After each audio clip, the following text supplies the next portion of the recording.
9월 14일 수요일 에베소서 5장 22절로 33절 말씀. 아내들이여 자기 남편에게 복종하기를 주께 하듯 하라. 이는 남편이 아내의 머리됨이 그리스도께서 교회의 머리됨과 같음이니 그가 바로 몸의 구주시니라. 그러므로 교회가 그리스도에게 하듯 아내들도 범사에 자기 남편에게 복종할지니라. 남편들아, 아내 사랑하기를 그리스도께서 교회를 사랑하시고 그 교회를 위하여 자신을 주심같이 하라. 이는 곧 물로 씻어 말씀으로 깨끗하게 하사 거룩하게 하시고 자기 앞에 영광스러운 교회로 세우사 티나 주름 잡힌 것이나 이런 것들이 없이 거룩하고 흠이 없게 하려 하심이라. 이와 같이 남편들도 자기 아내 사랑하기를 자기 자신과 같이 할지니 자기 아내를 사랑하는 자는 자기를 사랑하는 것이라. 누구든지 언제나 자기 육체를 미워하지 않고 오직 양육하여 보호하기를 그리스도께서 교회에게 함과 같이 하나니 우리는 그 몸의 지체임이라. 그러므로 사람이 부모를 떠나 그의 아내와 합하여 그 둘이 한 육체가 될지니 이 비밀이 크도다. 나는 그리스도와 교회에 대하여 말하노라. 그러나 너희도 각각 자기의 아내 사랑하기를 자신같이 하고 아내도 자기 남편을 존경하라. 복종하는 사랑. 피차 복종하라는 원리를 부부관계에 적용합니다. 아내는 남편을 자기의 머리로 삼아 복종하고 남편은 그리스도의 사랑을 본받아 아내를 사랑하라고 권면합니다. 우리에게 주시는 교훈은 무엇입니까? 복종은 남편의 지배와 아내의 굴복을 뜻하지 않습니다. 성도 간의 피차 복종의 한 사례일 뿐입니다. 머리됨은 남성이 여성이 근원이라는 의미도 아니고 여성이 열등하거나 남성 없이는 불완전한 존재라는 의미도 아닙니다. 머리됨은 돌봄과 책임을 의미합니다. 죽기까지 복종하셔서 교회를 책임지시는 예수님의 사랑을 뜻합니다. 그리스도께서 교회의 구주이신 것처럼 남편도 아내를 어려움에서 건져내고 부양하고 보호해야 한다는 측면에서의 머리됨입니다. 그리스도께서 하신 것처럼 아내에게 돌봄과 사랑의 머리 노릇을 하는 남편입니까? 아내는 범사의 남편에게 복종하라고 합니다. 이것은 옳고 그른 일을 따지지 말라는 뜻도 아니고 합리적이고 효율적인 결정을 위해서 서로 의견을 조율할 필요를 무시하라는 의미도 아닙니다. 아내는 돕는 배필이고 남편보다 그리스도를 더 높은 권위로 인정해야 하며 부부는 상호 복종해야 한다는 원리를 전제로 한 것입니다. 아내가 복종함으로 남편은 지배하라고 하지 않습니다.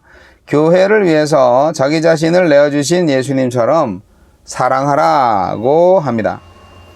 교회의 머리이신 그리스도께서 교회에게 희생을 요구하기보다 먼저 자신을 버리는 사랑으로 교회를 구원하시고 거룩하고 흠없는 신부로 삼으셨듯 남편도 아내를 사랑하고 자신을 내어주어야 합니다. 자기 몸을 대하듯 아내를 대해야 합니다. 그렇다면 복종과 사랑은 동의어이며 남편과 아내는 그리스도를 경외함으로 피차 복종하는 관계인 것입니다. 그리스도께서 몸의 지체인 성도를 양육하시듯 남편은 아내를 자기 몸처럼 여기며 보호해야 합니다. 교회와 그리스도가 서로 뗄 수 없는 연합관계에 있듯이 아내와 남편도 서로 별개로 생각할 수 없을 만큼 하나이기 때문입니다. 부부의 연합을 통해서 우리는 그리스도와 교회의 연합을 배우고 또 만물의 통일을 향한 하느님의 계획에 참여하는 성도가 되기 때문입니다. 부부의 연합을 통해 우리 가정을 작은 교회로 잘 세워가고 있습니까? 주여, 그리스도의 교회의 하나됨이 우리 가정에서도 이루어지게 하소서. 그런 결혼을 꿈꾸게 하소서.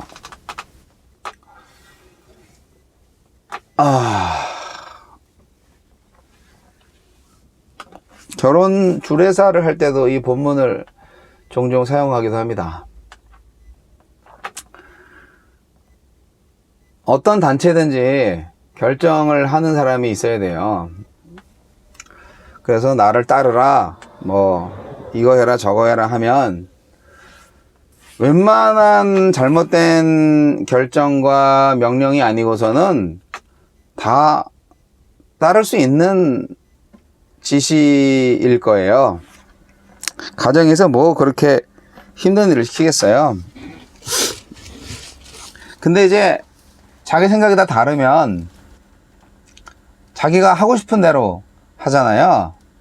그럴 때 가정의 중요한 일을 결정을 할 때 의견을 다 받아들이고 존중해야 하겠지만 결국 결정을 하게 되면 그 결정대로 움직여야 되는데 계속 갈등이 있고 계속 반대 의견이 있어서 하나가 되지 못하고 계속 회의만 하고 결국 나중에 티격태격 싸움박질만 한다면 이 조그만한 가족 공동체라 할지라도 앞으로 나아갈 수가 없어요. 어떤 단체든지요, 리더가 있어야 돼요. 예. 그게 뭐 섬기는 리더든 뭐 민주적 리더든 뭐 군림하는 리더든 어쨌든 리더가 있어야 되고요. 그 리더라는 것은 결국 지도력이라는 것이 정확한 판단력, 결정, 그리고 명령에 대한 순종, 그것이 조화를 이루어야 그 모임이나 그 단체가 제 기능을 발휘할 수 있는 거죠. 가정도 마찬가지라고 생각을 합니다. 그랬을 때 간혹 가다가 엄마가 결정을 할 때도 있어요.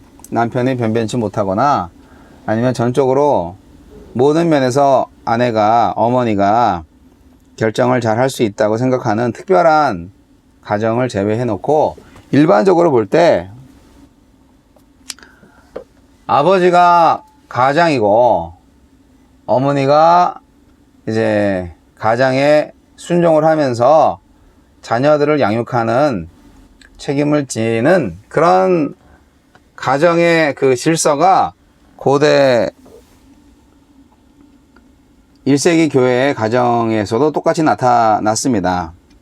그런데 문제는 1세기 교회가 있었던, 특히 이방인 교회들이 있었던 지역은 굉장히 그 이방 종교, 이교도 문화, 그 쾌락 문화, 성문화, 개방적인 성문화가 발달돼 있어가지고 남편이라는 사람이 자기 아내를 사랑을 잘 안 했던 것 같아요.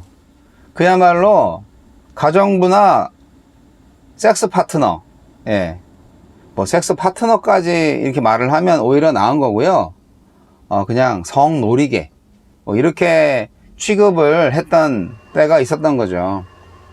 보통 그 돈이 있는 사람들은 아내를 맞이하면 그 아내는 그 아기를 낳고 자손을 번성시키며 이렇게 아이들을 잘 양육할 수 있도록 보살펴주는 쪽으로 아내를 활용하고 첩을 두어가지고 그렇게 성적인 유희를 했다. 그게 어떻게 보면은 관행처럼 됐다. 뭐 이런 게 있었던 거죠. 1세기에. 로마 시대에 많은 귀족들이 아마 그렇게 했을 것이다 라고 생각을 해요. 왜냐하면 노예의 숫자가 일반인의 숫자보다 훨씬 많았던 때거든요. 여하튼 이러한 문화 속에서 바울 사도가 이렇게 말하는 것은 굉장히 그 형평을 맞추려고 한쪽을 올린 거죠. 이 당시에 여성들은 인격적인 존재로 제대로 대접받지 못했을 거예요. 그런데 여성을 그리스도가 이제 교회를 사랑하신 것 같이 자신을 주신 같이 사랑해야 된다. 남편한테 그런 얘기를 하시잖아요. 굉장히 파격적인 거죠. 그 여성이 아내가 남편한테 복종하는 거는 뭐 그래 맞지. 그런데 남편에게 아내를 사랑하기를 그리스도가 교회를 사랑하고 자신을 주신같이 하라고 하는 것은 굉장히 어려운 일이죠. 왜냐하면 그리스도께서 교회를 위해서 어떻게 했어요? 십자가 달려 죽으셨잖아요. 그러니까 목숨 바쳐 사랑해라. 이런 얘기죠. 그렇게 하는 남편이 얼마나 됐겠어요?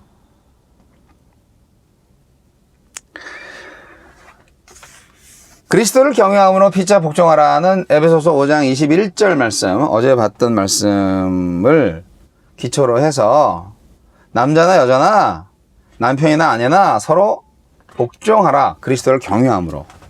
그런 말씀 속에서 남편과 아내가 어떻게 해야 되는지를 교훈하고 있는 것 같아요. 여자가 남자한테 무조건 복종하라는 건 절대 아니고요. 남자가 여자를 위해서 무조건 그리스도가 교회를 사랑하듯이 사랑하라는 거 아니에요. 이거는 순전히 부부간에 이루어져야 할 교훈입니다. 그래서 하나님께서 성혼이라고 그러잖아요. 하나님께서 맺어주신 결혼이라는 하나님께서 만든 제도, 이 제도, 결혼 제도 안에서 정말 부부간에 어떤 관계를 맺어야 되는가 굉장히 중요한 말씀을 하고 있습니다. 이것을 교회와 그리스도의 관계로 묘사하는 것은 아주 특별한 겁니다. 다른 종교에는 이런 거 없는 것 같아요. 정말 특별합니다. 그렇지 않습니까? 야, 어떻게 신과 이 예배자들을, 신을 섬기는 자들 그 사이를 결혼 관계로 묘사를 해? 이 참 너무 신비스럽고 특별한 것 같아요. 우리가 하나님과 한 몸이 되는구나. 그런 생각을 하면 참 아찔하지 않습니까? 어떻게 한 몸이 되지? 비유적으로 그렇다는 것이고 영적으로 그렇다는 것입니다. 그리스도께서 우리를 위해서 십자가 달려 죽으시기까지 우리를 사랑하셨어요. 그래서 우리는 그리스도의 말씀에 오직 순종합니다. 토달지 않습니다. 그것이 교회가 제대로 세워져 가는 일입니다. 오늘날 그리스도의 교회가 장로교회가 되고 감독교회가 되고 또 성결한 교회로서 그 정체성을 가져가려고 하는 게 사실상 완벽하지 않습니다. 완벽한 교회는 그리스도의 교회죠. 그리스도의 주권, 그리스도에게 순종, 그리스도로 충만한 교회가 진짜 교회죠. 이름 자체는 그리스도의 교회가 아주 성경적인 이름입니다. 감독이 주인이 아니잖아요. 감리교회, 감독교회. 장로가 주인이 아니잖아요. 성결교회. 왜 성결교회라고 했는지 모르겠지만 어디나 마찬가지입니다. 그리스도의 교회라는 이름 말고 더 좋은 이름은 없는 것 같아요. 교회 이름이. 근데 이름값을 해야죠. 결국 아내와 남편이 그리스도를 경외함으로 서로 복종하는 것처럼 우리도 피차 하나님을 경외하는 마음을 가지고 하나님의 뜻에 따라 서로에게 종로로 탈 수 있는 그러한 공동체의 믿음이 필요합니다.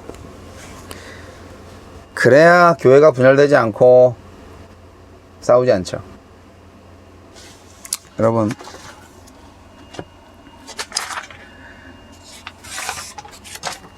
남편에게 복종하는 아내와 아내를 사랑하는 남편이 정말 찰떡궁합입니다. 부부간의 사랑의 모델이 교회와 그리스도 간의 관계입니다. 교회를 향한 예수 그리스도의 사랑에는 목표가 있어요. 그것은 교회를 거룩하고 영광스러운 존재로 세우는 것입니다. 그래서 남편의 아내 사랑은 세속적이거나 감정적인 차원을 넘어서야 하고요. 남편을 향한 아내의 순종 역시 거룩하고 흠없는 하느님의 사람으로 양육되는 한 방편으로 여겨야 합니다.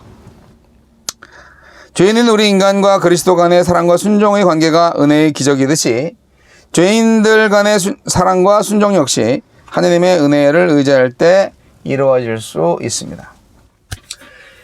이 세상에 완벽한 교회는 없지만 그러나 완벽한 교회를 향해서 우리는 오늘도 한 걸음 한 걸음 나아갑니다. 머리 대신 그리스도를 존경하고 그리스도께 복종하고 또 머리 대신 그리스도가 우리를 사랑하십니다. 이게 얼마나 멋진 일입니까?